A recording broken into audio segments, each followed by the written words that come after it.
Podium Podcast. Lo mejor está por escuchar. Los últimos de la lista. Un podcast original de As Audio y Podium Podcast. Un día muy especial para la selección. Es el día que anunciamos los 24. Cuando Luis Enrique realizó la convocatoria para la Eurocopa, dejó 2 fichas vacantes. Y por último, Javier Aznar y Enrique Ballester son los últimos de la lista.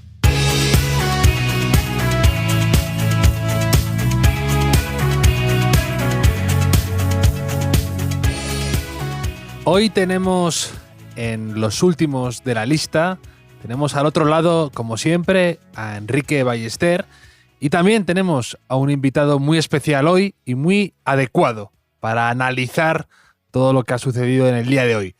Estamos hablando de Sergio Cortina, que es periodista, columnista de As, escritor, autor de variedades, especialista y entusiasta del fútbol italiano y también tiene el canal de YouTube muy recomendable, Dieta Casano. ¿Cómo estás, Sergio? Muy bien, la verdad, encantado de que me consideres alguien especial. Sobre todo, a veces me lo dicen y suele ser un insulto. Esta vez creo que es sincero. Y nada, encantado aquí de hablar con vosotros de la Eurocopa, ¿no? Que yo tenía ya unas ganas tremendas de que volviera un torneo de estos de fútbol internacional que rompe un poco la dinámica de los clubes y son tan divertidos. Te digo especial porque creo que hay poca gente que me transmita tan bien como tú ese entusiasmo por el calcio, ¿no? Como por la Serie A y por todo ese fútbol italiano noventero y también de la actualidad, evidentemente, como tú. Y antes de nada te quería comentar que esta Italia parece que va en serio, ¿no? Sí, la verdad que está haciendo una Eurocopa tremenda, ¿no? El partido de hoy, bueno, ya lo habéis visto, no fue flor de un día lo del debut. Y la verdad que da gusto verles. Juegan como... O sea, el otro día no sé a quién se lo leí, pero juegan como ligero, ¿no? Italia, como si no tuvieran un pasado, no tuvieran que responder a unas expectativas, ¿no? Están como muy concentrados, muy fluido el juego, ¿no? Y yo creo que todos los batacazos que se han venido llevando y tal, en cierto modo les han ayudado, ¿no? Cayeron tan bajo, ¿no? Que ahora tienen como mucho margen para mejorar y vamos, para mí está siendo el mejor equipo de la Eurocopa. Yo creo que para todo el mundo, ¿no? Está siendo el equipo más en forma de la Eurocopa. Enrique, ¿tú cómo lo has visto? ¿Qué tal? Pues parecido como vosotros. Es verdad eso que comenta Sergio de la ligereza, ¿no? Que transmite un entusiasmo, no sé, una despreocupación incluso Italia, que es ahora que ya no va a poder jugar esa carta, ¿no? Porque ya digamos que su cotización en las apuestas ha subido ya, digamos, al trío ese de favoritos que dábamos al principio, que podía ser Francia, podía ser Inglaterra, podía ser Bélgica, y hasta Italia a esas alturas, y ya no va a poder ir de tapado, ¿no? Ya se ha destapado, pero completamente. Sí, no, y ahora ya es un equipo a odiar, ya, que es lo que hay que hacer, marcar siempre cuando empieza el torneo, ¿no? Está tu equipo, que de ese no te puedes librar, si lo hace mal te lo tienes que comer, y lo sabemos bien con España. Y luego está el segundo con el que vas, el que te cae simpático, y luego los equipos a los que odiar, que siempre suelen ser muchísimos. Y Italia, en ese ranking, ¿no? En esa pandilla de los que siempre te quitan el bocata, Italia cotiza alto siempre. Y a medida que van creciendo, y yo creo que lo están haciendo, bueno, cada vez más temibles y un equipo difícil de meterle mano, antipático. ¿Ya habéis elegido segundo equipo o todavía es pronto? Yo sí, lo escribí en el As, que Sí. de repente me resultó muy evocador Hungría. Es un poco una... Pero con poco éxito. Ya te leí. Sí, con poco éxito. Además, claro, el artículo se publicó después del partido de España, entonces yo creo que lo leyó poca gente, ¿no? La gente estaba a otras cosas que a un español diciendo que iba con Hungría. Pero bueno, es muy evocador Hungría, ¿no? Porque siempre están ahí como queriendo recuperar un poquitín al menos de lo que fueron, ¿no? Aquel equipo, el mejor perdedor de la historia.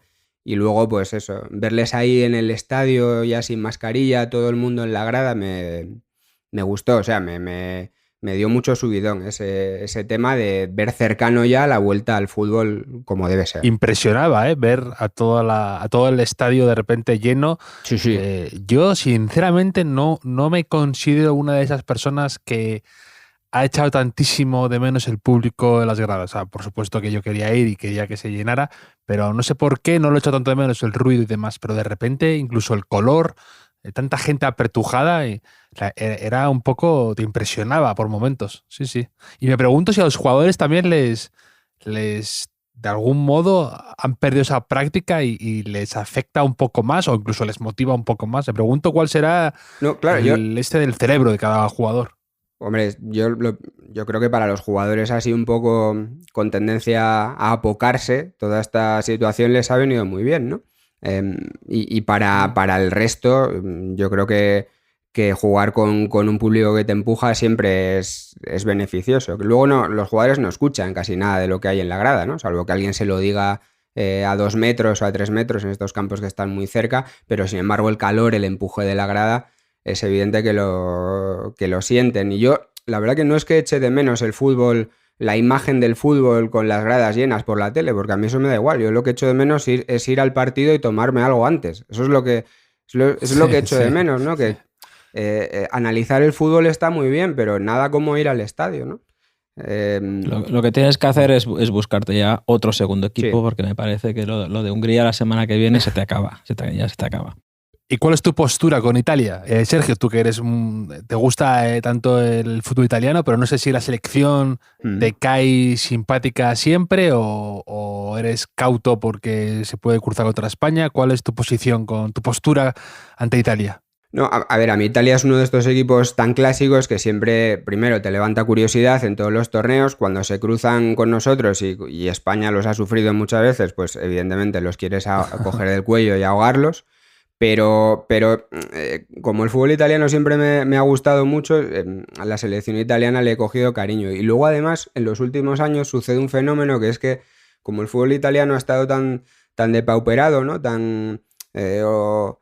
Digamos se ha empobrecido, ¿no? También en lo económico, que yo he seguido fiel al fútbol italiano un poco también por ir a la contra muchas veces, no lo niego, ¿no? Un poco en el sentido reivindicativo de un fútbol que para mí es muy valioso y me gusta mucho el ambiente de las gradas italianas, mucho más quizá que las gradas inglesas o de otros países, y que ahora tengan ese punto de resurgir y de volver a ser o de volver a pesar en el panorama internacional, también en clubes, poco a poco, pues a mí me gusta, me hace mucha gracia, y ellos evidentemente ahora están pues henchidos de orgullo, ¿no? Me imagino, porque les han dado tantos palos de 2000, mediados de los 2000 en adelante, ¿no? Cuando la liga empezó a caer, que bueno, pues ahora están viéndose otra vez donde creen que deben estar. Y parece que van en serio, porque hay vaya exhibición hoy, por ejemplo, de Locatelli, que es uno de esos jugadores que quizá no todo el mundo tenía en el radar,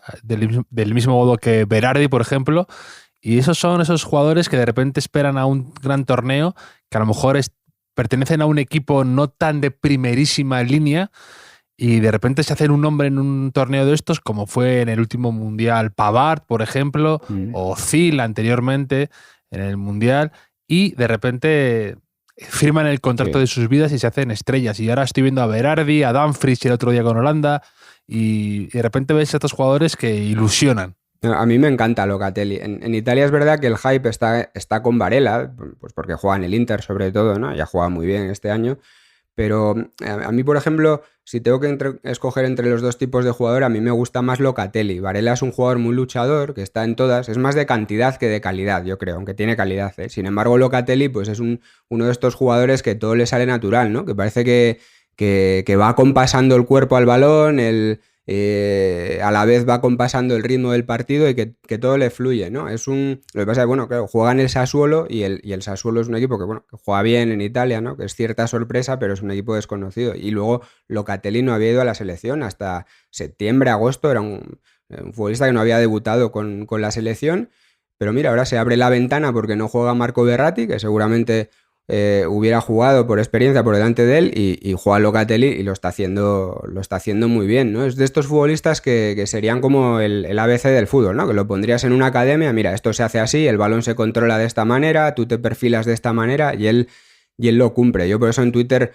hago estas bromas, ¿no? De Brigata Locatelli, es un jugador que me gusta mucho. Y luego además se da el caso que también le gusta mucho a Casano, que es ídolo mío, entonces ahí me me acabé de convencer, ¿no? Joder, le gusta a Cassano, ¿no? Que entiendo que debe saber de fútbol, ¿no? A pesar de sus excesos. Y no, la verdad que es un futbolista, muy buen futbolista y de momento quizá la sorpresa, ¿no? Con Spinazzola, alguno más, la sorpresa de Italia.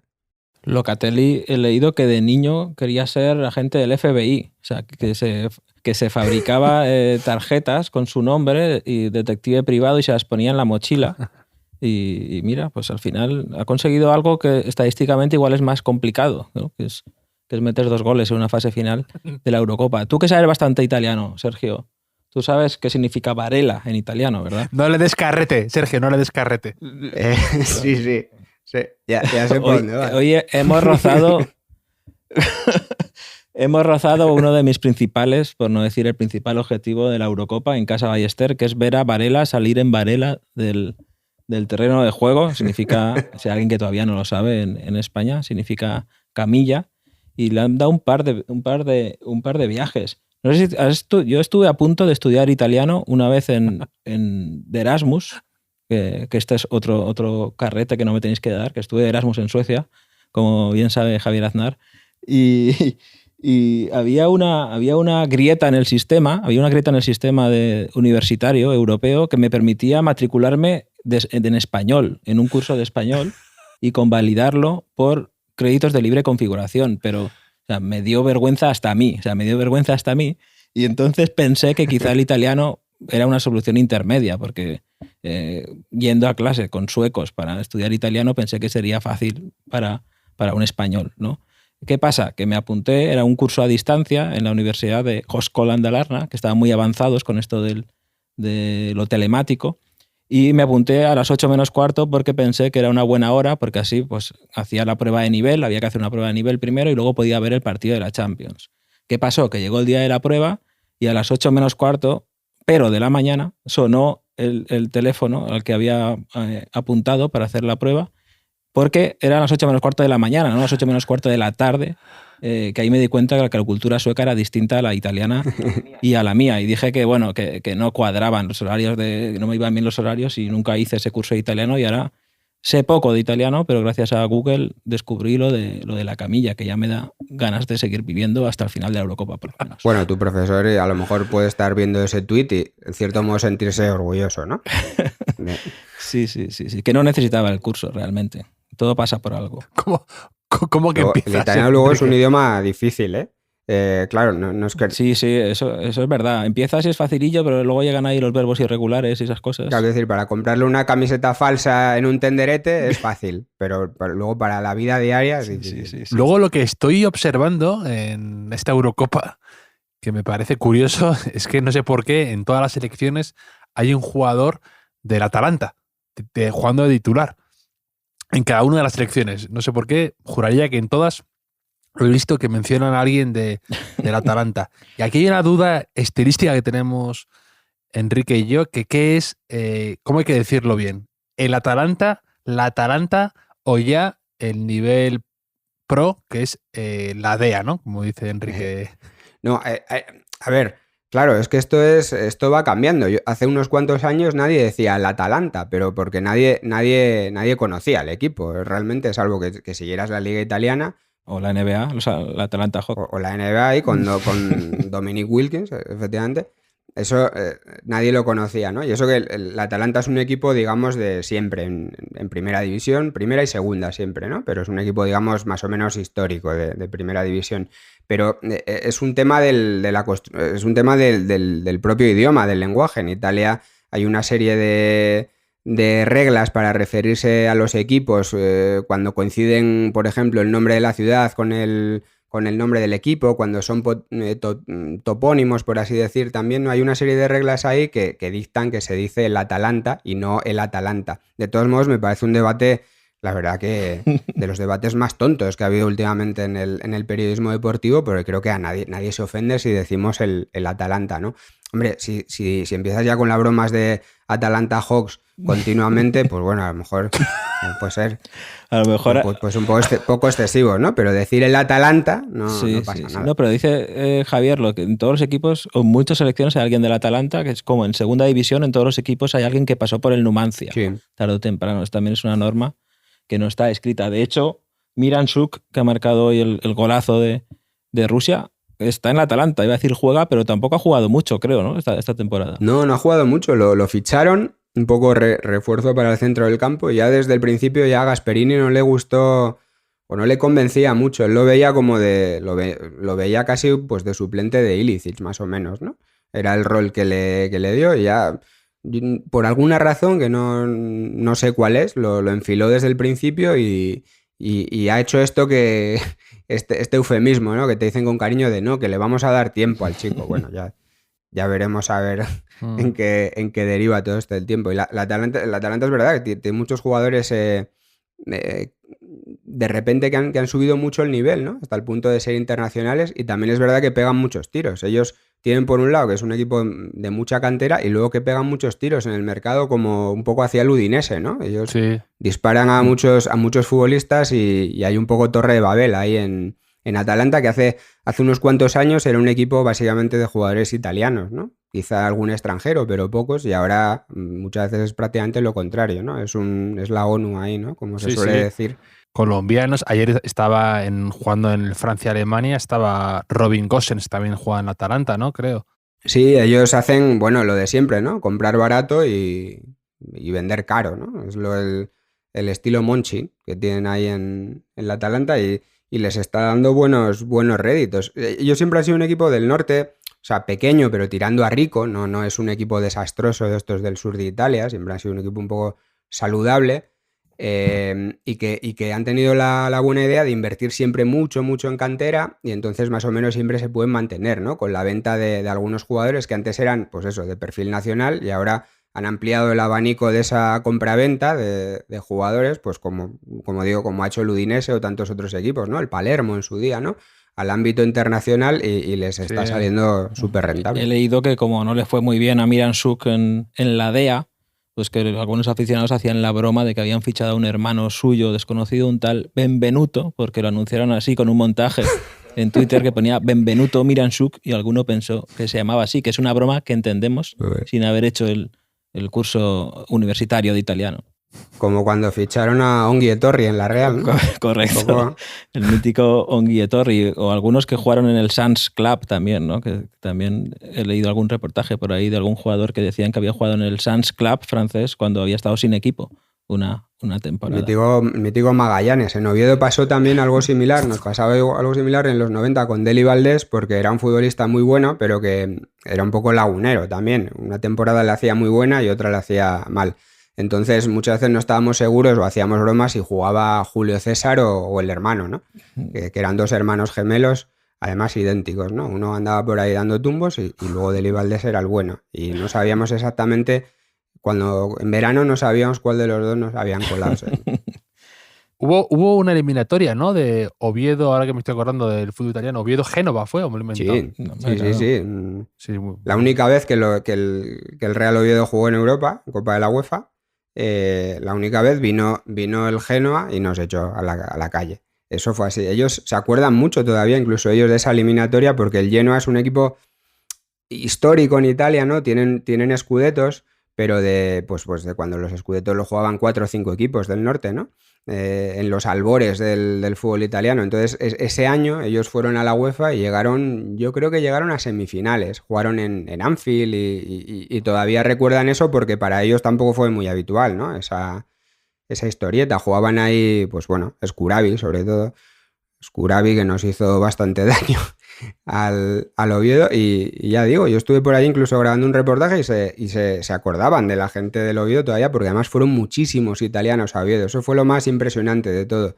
No estábamos acostumbrados, yo creo que ni en Oviedo ni en muchos sitios de España, a esos desplazamientos tan masivos, y fue una pasada. Ocuparon casi la mitad del Tartiere, animando como hacen los italianos, ¿no? Con estos banderones tan característicos, el humo, tal, etcétera. Fue muy impresionante y allí les tenemos cariño todavía. Yo recomiendo ese vídeo. A pesar de que nos echaron, ¿no? Recomiendo ese vídeo de Sergio Cortina visitando Génova, hablando con los aficionados, que está muy bien esa presentación que has hecho antes de no sé cómo lo has dicho, actor de variedades o algo así a Sergio, pues entre otras cosas, entre otras variedades, virtudes que tienes, esos vídeos de Real Oviedo Culture Fans que están muy bien, los recomiendo. Hay uno, a mí me encanta uno que es como una sección que no sé por qué no tuvo continuidad, que creo que es en la Romareda, que vas a analizar los baños de los campos de fútbol, que me parece un vídeo magnífico. Como un crítico gastronómico, ¿no? Como Capel en el país, que siempre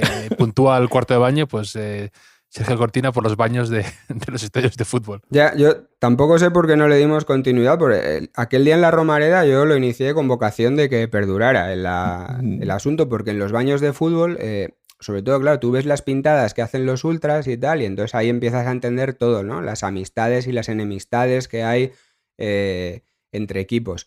Y no, pero bueno, luego no lo continué. Sin embargo, en el canal este que tengo a veces, que ahora también lo tengo pues asistido, que es Dieta Casano, con un amigo mío de Reggio Emilia, argentino, aficionado de la Rellana, hicimos un día un vídeo de ese tipo, ¿no? De los baños, de los peores baños de estadio de Italia, con fotos que él hace, que él había hecho, porque él es una de las personas que yo conozco que en más estadios habrá estado, ¿no? Ha viajado con la Rellana más por campos muy pequeños de toda Italia, y entonces es eso, ahí ves en una pared, puedes ver exactamente la historia del equipo, los enfrentamientos que ha tenido con otras aficiones, y toda la historia muy cambiante de gemelayos, como dicen ahí, amistades y desavenencias, ¿no? Y esa pasión.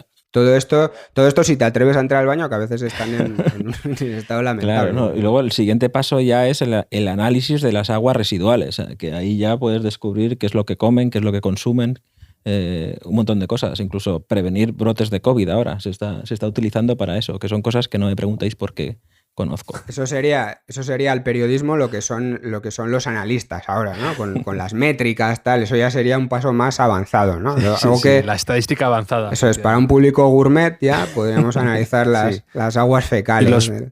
Y los mapas de calor, que es una cosa que sigo viendo y sigo sin entender y creo que nunca comprenderé. No sé si me falta visión espacial, imaginación o qué, pero yo veo los mapas de calor estos que ponen en las pantallas de los partidos y es como esas manchas del test de Rosar, creo que se llama, que cada uno ve una cosa diferente, ¿no? Pues yo los mapas de calor no me dicen absolutamente nada. No, a mí tampoco. A veces pienso que corre demasiado. O sea, tiendo a ver que el futbolista ha corrido demasiado por su mapa de calor. Digo, está en demasiadas zonas, ¿no? Este hombre es medio centro. O sea, ¿por qué va a todas partes, ¿no? Yo creo que está jugando mal a veces. Pero bueno, siempre es muy llamativo, ¿no? Lo del mapa de calor. Sí. Y luego da para muchos memes también, que en esta época es importantísimo. Hombre, para la información. La mítica del partido que Pinto, el portero del Barça, suplente pero a veces titular, había corrido más kilómetros que Messi en un partido. O sea que eso me pareció maravilloso, ya el absurdo de esos datos, y no se interpretan, claro. Estaría nervioso, ¿eh? El que hoy ha debido tener el mapa de calor bastante bien distribuido, contra todo pronóstico, porque él no es muy dado a eso, ha sido Bale, que con Gales ha hecho un partido contra Turquía bastante completo. Y no sé si ha sido mérito de Bale, que probablemente sí, o también de mérito de Turquía, que ha sido ya probablemente uno de los mayores fiascos de la Eurocopa, sin lugar a dudas. No sé si habéis podido ver el partido y habéis visto algo de Bale, porque ha estado francamente bien por momentos. Está bien que Turquía ha tenido errores de auténticos alevines, pero Bale ahí está ya con 4 puntos. El tema de Bale es que ya, quiero decir, esta ya nos la comimos en su día, ¿sabes? El amago este ya nos lo comimos. Entonces, cuando ya vuelve a la cuarta vez, ya sabes por dónde va a salir, ¿no? Es muy probable que ahora se tire también una temporada en la que esté a un nivel un poco inferior al de hoy, ¿no? Y ese es Bale. Bueno, un futbolista muy bueno, pero algunas veces solo, ¿no? Muy lagunero Gareth Bale. La suerte que tuvo el Madrid es que, y por lo que hace su leyenda, es por lo que todos sabemos, ¿no? Porque justo tuvo esos picos de forma en finales, ¿no? Entonces, claro, el cromo de Bale es inolvidable, pero bueno, no sé, yo creo que Bale Ya la pena para el Real Madrid es que va a volver, ¿no? Ahora es el meme, ¿no? Estamos hablando de fichajes de Sumerana y por debajo viene Bale como un kraken asomando, que nadie le ve, pero que está ahí, ¿no? Y va a volver. Yo no sé exactamente ya el rendimiento que puede dar Gareth Bale, porque, claro, ha desilusionado tanto y sobre todo se le ve tan poco profesional muchas veces en muchos tramos de su carrera que porque haga un partido bueno contra Turquía, ¿no? A mí no me da demasiada confianza, pero es verdad que ha jugado bien. Y cuando juega bien es un espectáculo, da gusto verlo, un jugador finísimo. Sí, además yo lo he visto hoy, por ejemplo, en el descuento, ha habido ya al final dos corners, que a lo mejor lo normal es perder el tiempo y ya está, pero en los dos ha buscado la jugada del gol, una que la ha acabado él y la saca el portero, y en el siguiente córner cuando ha dado el pase del 2-0. Le hemos visto algo que pedíamos el otro día, que era por lo menos un poco destilar un poco de entusiasmo por la vida, ¿no? Y por que no parezca que está ahí obligado, ¿no? Que quizá lo esté, no lo sé, ¿no?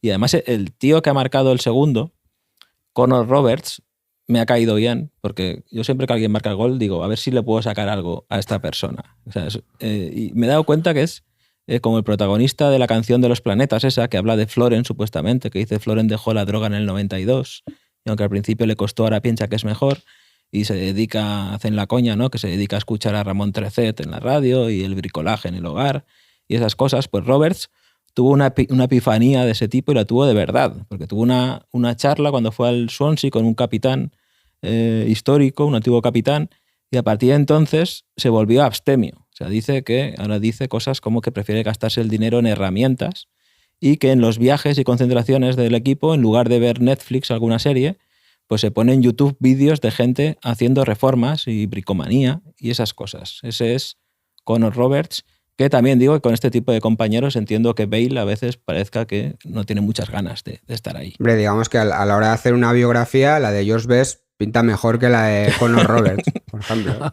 Pinta más entretenida. Pero bueno, claro. Hombre, en Swansea quizá tampoco hay mucho que hacer, ¿no? Seguramente las posibilidades de ocio ya son limitadas. Entonces, bueno, ya mejor que estar golpeándote contra un muro, ¿no? De a ver dónde encuentro un bar, donde agotando esas posibilidades, pues ya te entregas al bricolaje, ¿no? Prácticamente ya desfilando hacia la jubilación. Lo siguiente es empezar a meter barcos en botellas de cristal, ¿no? Y de ahí ya no se sale. Normal que a Bale le haya dado por el golf, ¿no? Porque efectivamente... Hombre, el golf comparado con eso es aventura. Es drogadura casi. Sí.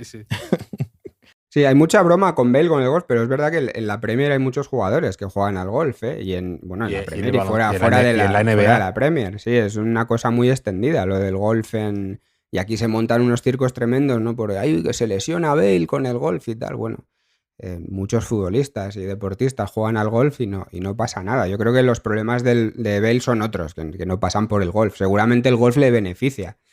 O sea, le viene bien mentalmente. Yo creo que los problemas son otros. Yo creo que el golf le relaja tanto, pero luego no consigue salir de ese estado de relajación durante el resto del partido. Igual ese es el problema. Sí, tiene unos episodios de desconexión importantes y justo hablábamos lo que tú has dicho como lagunero, ¿no? Pero sí, eso tiene, aparte de sus problemas físicos, que por supuesto le han condicionado mucho y en cierta forma le han aislado a veces del resto de la dinámica del equipo o lo que sea, tiene ahí unas desconexiones a nivel de juego, no sé si es porque no se siente a veces lo suficientemente importante, no sabe adaptarse a lo que le piden, que provoca eso, la sensación de que a veces se ve a un jugador menor de lo que realmente es, que es lo que decís, un jugador muy fino, muy decisivo, un portento físico que tiene una gran variedad un repertorio muy amplio de cosas que puede hacer y a veces nos quedamos con ganas de más. No, y la actitud también, ¿no? Esos gestos que ha tenido a veces en el banquillo, en la grada, un poco ya fomentando su propio meme, su propio personaje, sí. Un poco... no sé, yo creo que muchos aficionados del Madrid incluso han podido interpretar como una afrenta hacia ellos, ¿no? Aunque no sé muy bien, ¿no? Porque tampoco sé exactamente ya cómo piensa la gente. Mucha gente se divierte con estos asuntos de Bale, ¿eh? Incluso de su propio equipo, ¿no? Pero a mí me parece que no le beneficia. No, ha empezado una guerra ahí difícil de terminar y parece como que le da igual. ¿Qué hace? Como que le da igual todo lo que digan de él cuando realmente luego lo está fomentando y está muy pendiente de eso. Entonces ahí cuando entras en esa dinámica, en ese bucle, es difícil salir. Y no sé, lo único bueno es saber, yo como madridista, que haga una Eurocopa muy buena y a ver si pues, tiene salida, ¿no? Alguien le puede hacer una oferta al equipo y que se vaya y que pues, se quede todo como ya está. Pero no, yo no creo que tenga un regreso Bale al Madrid, no lo veo. Y además su último año ya un poco pasando, no querría verlo, sinceramente. Con el que no se va a encontrar es con Sergio Ramos, no sé qué te parece. Que no, quería saber vuestra opinión del tema. Ha saltado un poco así la sorpresa, un poco raro. Además, han avisado que mañana, de que el día de hoy, cuando la gente ya esté escuchando el podcast, van a hacer una rueda de prensa telemática y no sé qué. Todo muy extraño. Extraño. Bueno, primero, una gran decepción que no haya sido en un capítulo de Amazon. O sea, una oportunidad perdida por parte de Amazon para rentabilizar el asunto, un poco como aquello que hizo Griezmann, ¿no? Que tampoco salió muy bien. Esas cosas tampoco suelen nada salir bien, nada bien. Nada Ni bien. LeBron James con la decisión. Sí. ¿No? Esos experimentos a la gente no le acaban de gustar. Ni a unos ni a otros, además. No, yo cuando vi el anuncio pensé, bueno, y querían que fuera la Eurocopa, quiero decir, porque esto podría haber sucedido dentro de la Eurocopa, ¿no? Que esto también es clásico de la selección en los últimos tiempos, ¿no?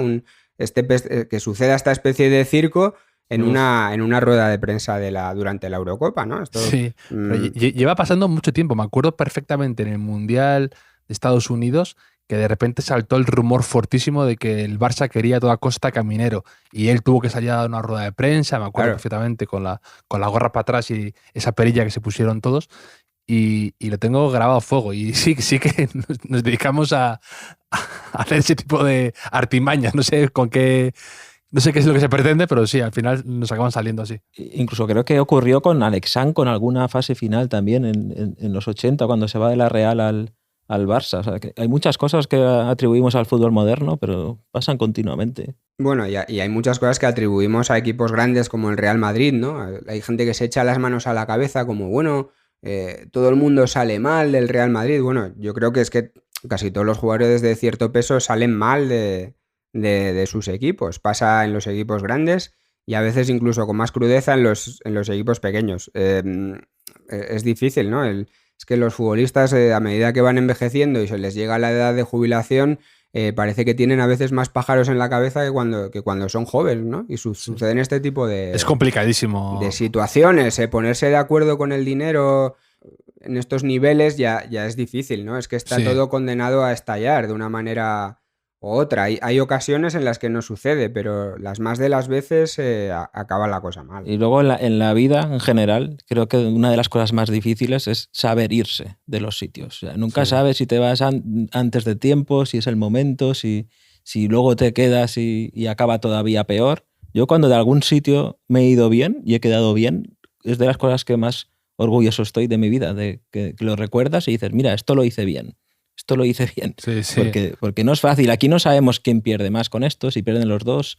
No lo sé. No sé qué tipo de explicación podrá dar mañana Sergio Ramos con el club. Yo es algo que pienso muy a menudo, y además hay veces que es verdad que ha perjudicado a los equipos el tener, porque sí, a ese jugador que ya con una edad sigue teniendo un espacio importante en la alineación o en general en el vestuario y sigue siendo esa gran figura.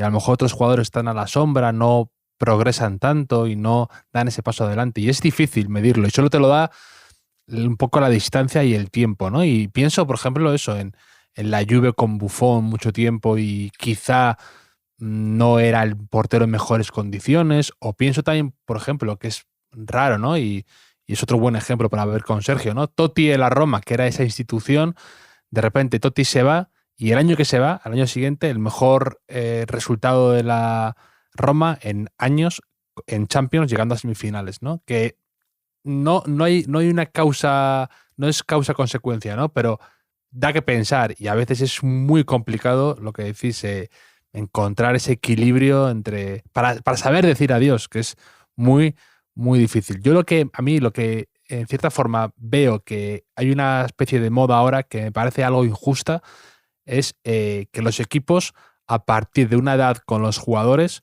tienen por política de club no renovarles más de un año, sin considerar las prestaciones y las condiciones del jugador de forma independiente. Y a mí eso me parece injusto. Cuando luego estás trayendo a tipos por contrastar con 29 años o por ahí, con contratos de 4 o 5 años. A mí eso no me encaja. Bueno, a mí a veces, más que parecerme injusto, me parece que va en contra del interés deportivo Sí, sí. del club, ¿no? Pero claro, Totalmente. en el caso de Ramos, yo creo que también hay más cosas. Están las lesiones. Bueno, él siempre ha sido un jugador que se lesiona, ¿no?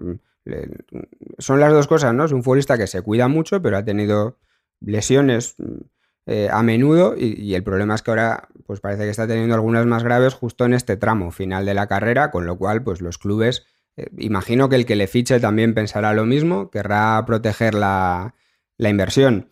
Es así, pero volvemos a lo de, ahora que decías lo de Totti, es que cuando un jugador cuando tú estás demasiado tiempo en un sitio, lo normal es que acabes cayendo mal a alguien. Es la realidad. Lo normal es que acabe la cosa enturbiándose de alguna manera y hasta a Totti le pasó, ¿no? Que no tuvo unos años fáciles Sí. al final de la Roma, discutiendo con muchos entrenadores y al fin y al cabo suponiendo muchas veces un cierto problema para algunas cosas, ¿no?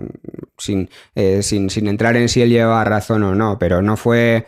Sí. al final consiguió retirarse en la Roma, ¿no? Pero no sin dificultades. Y es la tónica. Y recuerdo ahí a Maldini, Sí. me acuerdo. A Maldini en el Milán, me acuerdo ahí con pancartas incluso. Sí. Es que es natural. Y en el caso de Ramos, pues bueno, vamos a ver. Yo creo que también el estado de forma que esté Ramos o el estado de salud que esté, que ahora mismo es un poco incógnita, lo va a marcar el equipo al que vaya, ¿no? Vamos a ver a qué equipo va y dependiendo del nivel que tenga ese equipo, nos podemos hacer una idea de si el Madrid se está equivocando demasiado al dejarle ir o no. Bueno, hay casos, pienso en Godín, ¿no? Cuando se fue el Atlético de Madrid, parecía que todavía tenía fuelle y luego en Italia, la verdad que Godín ha tenido un rendimiento muy malo, ¿no? No sé. Vamos a ver, Pepe es el caso opuesto, ¿no? Parece que todavía está vigente y cuando le ves jugando por ahí piensas el buen servicio que le podría haber dado al Madrid todavía unos cuantos años más, ¿no? Más con a veces los problemas que ha tenido el Madrid en defensa. No sé, es difícil. De todos modos, sospecho que Sergio Ramos se va también por otros motivos, ¿no? Que tienen más que ver con desencuentros con el presidente. Bueno, que ya son habituales también en la salida de algunos futbolistas de peso en el Real Madrid, ¿no? Cuando uno empieza a tener demasiado peso en el equipo, parece que eso siempre choca con los intereses de Florentino Pérez y tanto los entrenadores como los futbolistas, ¿no? Hablo sin información, pero solo como aficionado, por un poco ir hilando los hechos y siempre sucede lo mismo. Enrique, ¿algo que añadir sobre todo esto? Para ir cerrando. No, todo esto no, pero yo creo que es el momento del boletín informativo. Porque aquí siempre yo tengo la ilusión de que hay gente que escucha este podcast para informarse de lo que ocurre en la Eurocopa. O sea, quizá para no incurrir en publicidad engañosa, diremos que miércoles ha ganado Gales 2-0 a Turquía, Italia ha ganado 3-0 a Suiza y Rusia ha ganado en el primer partido del día 1-0 a Finlandia, mi querida Finlandia, acá, la nueva Islandia, que ya hablaremos otro día de ella. Y el jueves 17, primero hay un Ucrania-Macedonia del Norte, apasionante, después un Dinamarca-Bélgica y después un Austria-Países Bajos. O sea, hay buenos partidos mañana, sobre todo ese Dinamarca-Bélgica, que se puede poner ese grupo, como le dé por ganar a Dinamarca, empatan los 3 equipos con 3 puntos, y los 4 equipos con 3 puntos a falta de la última jornada. Yo sí que le quería preguntar a Sergio, ¿Italia campeona? ¿Sí o no? ¿Tenemos un nuevo 68? Venga, sí, ¿qué más da? Si esto no, voy a decirlo, no pierdo nada, sí, pues otro 68, ¿no? Estaría bien, con más equipo más de calidad, a lo mejor que el de... No, más de calidad no, digamos más ofensivo que el de 68, que eran un poco para verlos a veces en ese sentido, ¿no? Un equipo de bastante rasca. Me has contado esta tarde que la semifinal se decide por lanzamiento de moneda, ¿no? Algo así. Sí, es tremendo porque Italia gana esa Eurocopa, su única Eurocopa, tirando una moneda en semifinales contra la Unión Soviética y luego en la final con un partido de desempate, porque no el primero quedó empatado, entonces regían otras reglas, jugaron el segundo, cambió a casi todo el equipo, Valcaregui además, en plan con visión ahí de futuro, ¿no? De voy a sacar a los que están descansados y luego ganó bien el segundo partido a Yugoslavia. Entonces la Eurocopa esa era muy cortita, solo había semifinales y final, ¿no? No había una fase de clasificación previa, digamos, más similar a la actual, unos cuartos de final, que esos cuartos de final, digamos, que te metían en la Eurocopa, ¿no? Que se celebró en Italia. Y fíjate, o sea, pasan semifinales así, ¿no? Reuniéndose en un cuartucho, tirando la moneda al aire, ahí con Facchetti, me parece que era que estaba capitán, y de repente cuando sale al campo Facchetti loco, perdido, de que hemos ganado, es cuando la gente se entera, ¿no? De que pasan a la final, una cosa tremenda. Sale Locatelli perdido, sale. Pero sí, la gente dice que los penaltis son una lotería, pues ya te digo que una moneda al aire, ya ni te cuento. No, el fútbol siempre ha inventado maneras impresionantes para decidir los partidos, ¿eh? En Estados Unidos me acuerdo que una vez no tiraban penaltis, decidieron que era mejor hacer un 1 contra 1 contra el portero desde el centro del campo, y como hockey. Exacto, era todo ridículo, hockey. Claro, lo ridículo. El delantero hacía el ridículo. Sí, y el mayor defensor de eso en Europa, que lo quería implantar, era Johan Cruyff. Le pega mucho, le pega mucho. Bueno, con esa manera mi querida Finlandia tendría más opciones, como ahí llegan del hockey todos al fútbol. Hombre, estaría bien, pero por otro lado Finlandia debería conducir el balón desde el centro del campo a la portería, algún jugador finlandés. No sé si estamos en condiciones de asegurar esa jugada. Sí, bueno, eso ya en próximos episodios, ¿no, Javier? Absolutamente. Ha sido un placer tenerte aquí, Sergio. Nos leemos y nos vemos en el As y en tu canal de YouTube, La Dieta Casano, en honor de Talentino, ¿no? Y que disfrutamos mucho viéndote y leyéndote siempre, ¿vale? Muy bien, muchas gracias. Un abrazo.